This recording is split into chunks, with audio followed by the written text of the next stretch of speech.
Welcome back to Fiction Tea with Cora.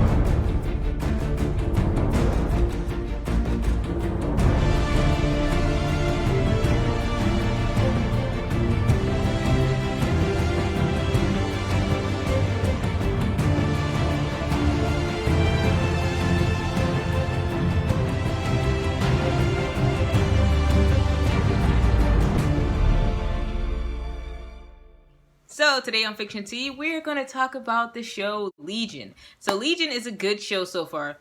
I've watched it before, but I've never actually finished the whole thing. So this time I decided I'm going to finish all the episodes. I just watched a few episodes. So Legion Season 1. It is an FX show, but it's shown on Hulu.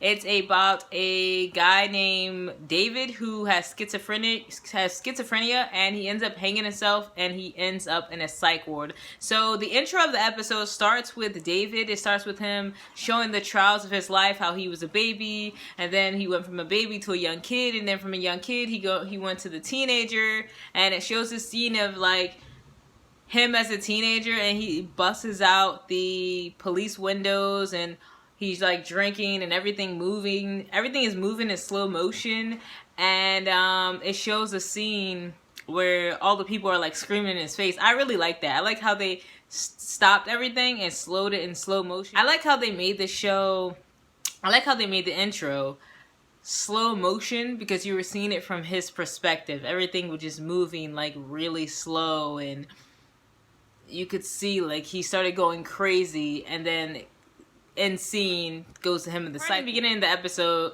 after it shows all that, it cuts to the scene of him and is it his mom or his sister? I don't remember. I don't know if I missed that. I was supposed to go back and see if it was his mom or his sister, but the woman asks him who comes to see him, she says, "Oh, well, you must be doing better now. Everything must be good, you're not hearing the voices anymore, you're not seeing things." Meanwhile, she's saying that, David looks over in the corner, and he just see random people in the corner laughing and giggling, and that part got me, because I was like, it's so funny that she's saying that, and he's trying to agree with it because he wants to get out of that place.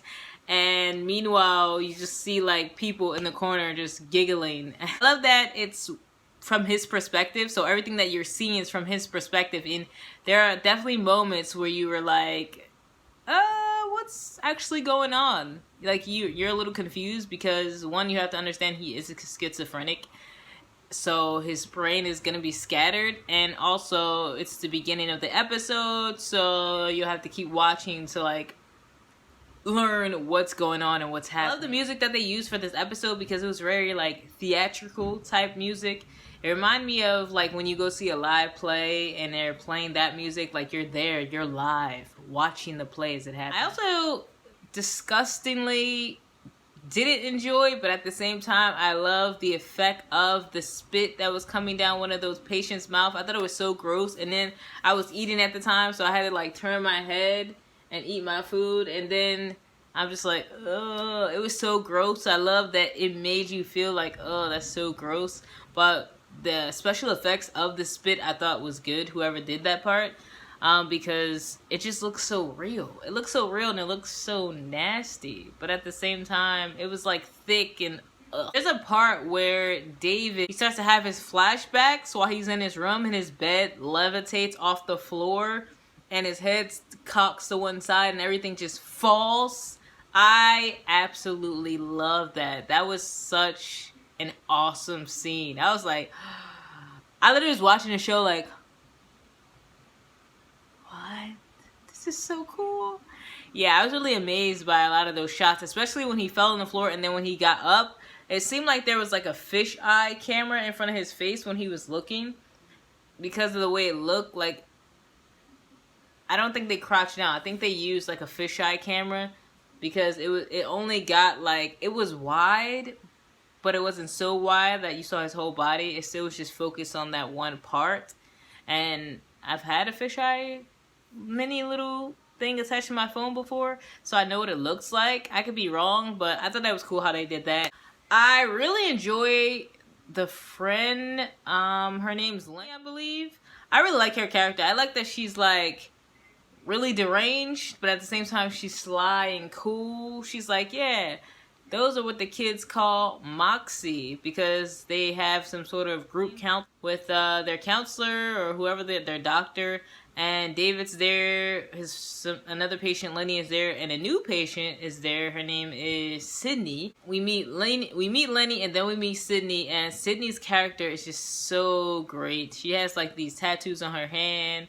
She's like deranged, but at the same time she's cool with her like headphones on, and she's dancing, and she's like, oh, who's that? She kind of, in a way, seems like she's David's best friend, until later on you find out that, oh, she probably won't be on the show anymore unless he just sees her in his mind.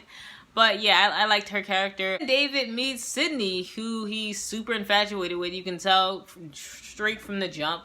And like, he immediately asked her to be his girlfriend. I'm like, wow, that was fast. That was like, all he did was ask her, and like right then and there, it was like, okay, just don't touch me, because she doesn't like to be touched. So then it goes to the scene of David, who ends up in this interrogation office of some sort. He's been interrogated by this FBI agent, government official guy, and the government official guy is basically asking him questions about what's going on, what happened to that girl.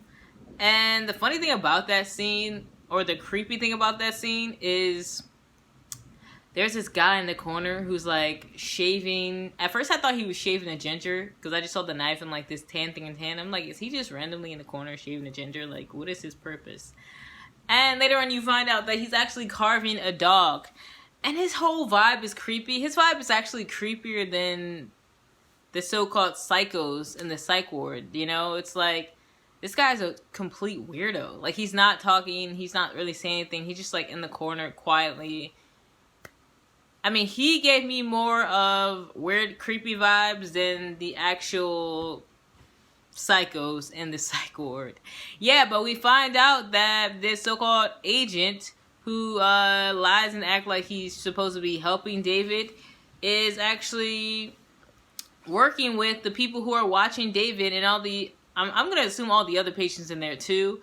And the guy gets up, the CIA guy gets up after he's finished talking to David. The guy who was carving the dog sits down to watch David because David says he wants to eat. The government official guy walks out, and then when he walks out, he goes to like, he ends up walking through like this hall. He opens another door. Next thing you know, they're like people in SWAT clothing, walking around with their guns. Next thing you know, there's like a camera crew. There's a microphone. I'm just like, what? So they're basically watching them.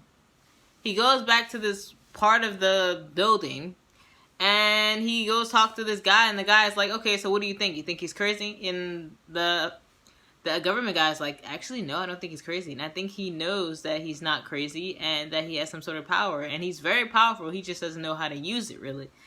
And yeah, that's basically, we find out that David has superpowers. And it's not just his schizophrenia.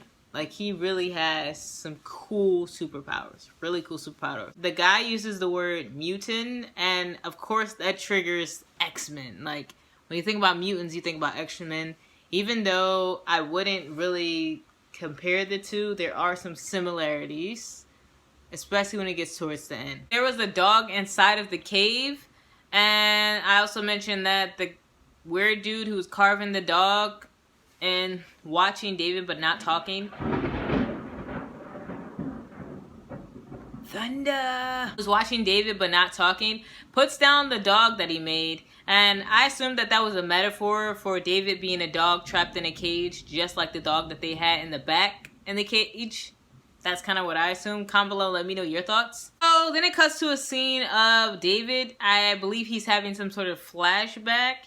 And he's in his kitchen, and all of a sudden, everything around him, all the utensils just kind of lift. They gravitate and they spin around him in a vortex. And at that scene, this is so awesome. It was like high definition, just really cool superpower stuff. It was just really cool. As that is happening, as everything is spinning around the vortex, he looks over and you see this blob in the corner, like this weird, creepy blob. And you're like, what in the hell is that? Yeah, it went from like really cool superpower stuff to like kind of creepy, weird blob thing. But like at the same time, I was still loving it. I'm like, this is so awesome and cool. Like, I loved it. Yeah, actually, Sydney's getting out. She's getting free. And David was so excited to hurry up and rush to go see her before she leaves that he kisses her. And remember she said, don't kiss me. She said, don't touch me, not let alone kiss me. So what happens? David kisses her and boom, they both fall to the floor. Great scene. And when they fall to the floor, come to find out their bodies swap. So David goes into her body and Sydney goes into David's body. So they're both the same, still the same body. So Sydney's her outside appearance looks the same, but David is inside of her, and vice versa. And yeah, they end up outside, and I think immediately she notices that. She notices that she's in David's body, so she's screaming like, no, no, no. But they think it's just David going crazy because he's schizophrenic. And they're just holding him. Meanwhile, the counselor or doctor guy drags out Sydney, who is actually David, inside of Sydney. Let's pause real quick. I just love how the action just went straight in as soon as you started watching. There was no dragging or lagging. It just got straight to some really good points. I also love that scene where David was flipping out and as Sydney was being dragged out, aka David and Sydney's body. He was freaking out, and the camera angles that were like going around him as he was freaking out, I had to have everything kind of pushed really close to him, but at the same time not too close. You could actually see, you felt like David. It was like kind of claustrophobic in a way. And I thought that was some good camera angles that they did for that scene. And eventually, David, who was inside Sydney's body, gets taken to a room with the doctor guy because some commotion starts happening. And once that happens, they actually see the girl Lenny's dead body in the walls. And like in the cement wall. And it looks crazy. Like she's just bleeding. Her body's kind of contorted. And I'm like, yo, we just saw her. What happened? And they're down in this area where you just hear voices screaming through the walls, screaming through cement walls, and none of the walls have doors. They all have numbers, but none of them have doors. Everything is just sealed with cement. And you're like, this is crazy. This is some creepy-ish. A lot of, like, scenes like that really remind me of, like, old 80s horror. Like, they did their thing with that, for real. The FBI is still asking, what's his name? It's still asking David questions. And David tells him, I'm starting to remember now. Because now he's in Sydney's body, so he can see what Sydney saw because he's in her body. And he's like, you know what? To the government official guy, he's like, I saw you get out the car. It was you. So what happens next? He goes crazy. He ends up using his power to lift the table and lift up the pen and stab the government official guy in the face with the pen. And I love that scene. Like when he takes it out, you could just see the hole in his face and like, after that, everybody starts freaking out. The red light goes off. They grab David, and David is just like, oh no, they're already scared of me, so I'm going to use my power. He uses his power to fight them, lifts everything up. Everything just lifts up in slow motion. Such a great scene. And then he defeats them. But they hit him with some gas and he passes out. David actually ended up going home because remember, David is in Sydney's body. So when he gets outside, he touches her body, but then all of a sudden it goes back to his regular body. If that makes any sense. And she ends back up in the psych ward, but just in her normal body now. It kind of went back to normal. So he ends up going home. And when he gets home, I believe that this is his mother. If it's his sister, let me know. But I believe his mother, he shows up and he's like, y'all got some waffles? He was like down to eat these waffles. He was going hard with the waffles. And they're just looking at him like, what is this guy doing back here? And he's like, oh yeah, they released me. They let me out. So he's at the table eating waffles. Then he ends up downstairs, getting ready to go to sleep. And he breaks his lamp because Lenny shows up. But of course she's dead, so, she shows up and she's like, you killed me. And he's like, I didn't kill you. And he's like, yeah, Sydney killed me. She was in your body, but you can't blame her for it. And Lenny tells David, they're coming for you. The government official people, they know what you did. They're coming for you. He like flips out and breaks the lamp. And next thing you know, the mother comes downstairs and she's like, what's going on? The mother or the sister comes downstairs and she's like, what's going on? And he's like, oh, you know, I just broke the lamp. It was an accident. And it's so funny. There's like a scene where there's weapons on the wall. And she like hurry ups. She quickly takes the weapons from the wall and just like looks at him like, oh yeah, we need these. So we're just going to take them upstairs. Because he's like a schizophrenic. So she's thinking, let me just get this out of here in case he like goes crazy or something. David lays down and he starts dreaming. And he dreams of himself in the psych ward with the others, with Lenny and Sydney, and everybody's just dancing. The best thing about psychological thrillers and horror is like, with anything and just say they're all crazy. Like, for example, how David is dreaming about Sydney just randomly dancing. Like, they all just break out into like, they just break out into dance in the psych ward. And it's like, the good thing about that is because it's a psychological story, that it's a psychological show as well as science fiction, you can actually blame it on the characters and be like, they're just crazy and they're thinking of like making up all this stuff, and it actually fits into the story. Like, it works. Everything works. He has that dream. He wakes up, and when he wakes up, he's in a pool. He's in a pool strapped to a chair, and he's looking around like, what the heck is going on? And the government official is there. He's telling him, tell me the truth, or if you don't tell me the truth, or if you try to escape, you're gonna get electrocuted. And he's like, I'm gonna get electrocuted? Like, what? I'm crazy. What do you mean I'm gonna get electrocuted? The official guy tells him to exactly remember what happened to the girl, because the girl is apparently missing and they're looking for her. And he's like, actually, you know what? I didn't see you. I saw these two other people. So David goes back into the memory, try to remember who was following him or who was following Sydney, because he was in Sydney's body. And he finds out that it's these two other random people, and then as he's walking, he sees Sydney, who kind of walks up on him, and she's like, I'm not actually here. I'm in your memory. I projected myself into your memory. This is a memory that you've had, but it's not really me here. And he's just like, wait, what? Like, how? Like, you're here? That doesn't make any sense. And she tells him to slowly jump into the water and that she's gonna come and save him. So he does just that. When he wakes back up, snaps out of that, he wakes back up, he does it. And I love the scene where he jumps in and then the other people try to jump in or shoot, or they get pushed in, I believe maybe by Sydney, and their bodies just turn to skeletons. That was, they end up outside, and there's like this really cool video game looking like fight scene while they're outside. It's quick, but it's like really good. Everything just kind of slides right through. They're shooting, they're fighting, they're kicking ass, and that was a really good scene. It's also like X-Men style. So they end up to the end of the like near the water. So they end up near the water, and Sydney kind of tells him like, yeah, there's this lady, I'm gonna introduce you. So the lady shows up and she's like, yeah, hello, my name is so and so. She reaches out her arm and she's like, come with us, come on. And David kind of looks out at, I believe, I'm gonna assume like maybe an old part of him, his old self, which is that blob thing, that creepy blob. And he looks back at it one more time to think, should I go with these people? Because he asked Sydney before they left, like, is this real? Tell me that this is real. And she's like, this is real, David. This is real. I'm really here. We're not in that place anymore. I came back for you because I love you. So he takes her hand, and then that's the end of the scene.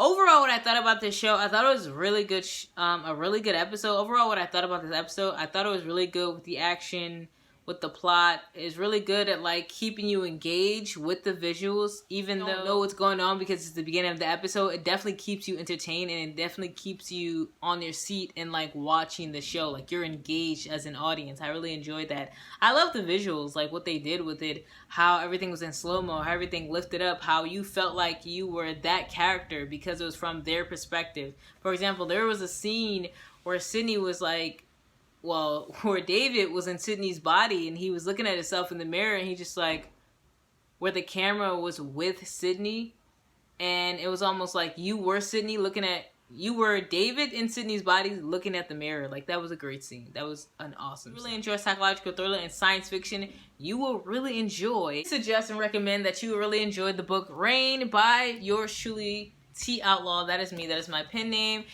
If you enjoyed this show, You're really gonna love this book, because talk about psychological thrillers and kids in psych wards. This is exactly what's going on, and I really can relate to this show as a writer, because this show reminds me of my own story where I have schizophrenic characters just like David, characters with powers just like David, and people in a psych ward just like David. So if you're really down, if you're really into stuff like that, you should definitely click the link below and go check out the book. There is a preview on the back that you can read. Look at me. And yeah, so click the link below. You can get a copy of the book. It is an amazing book. And please support me so I can create more books. So I will see you all next time.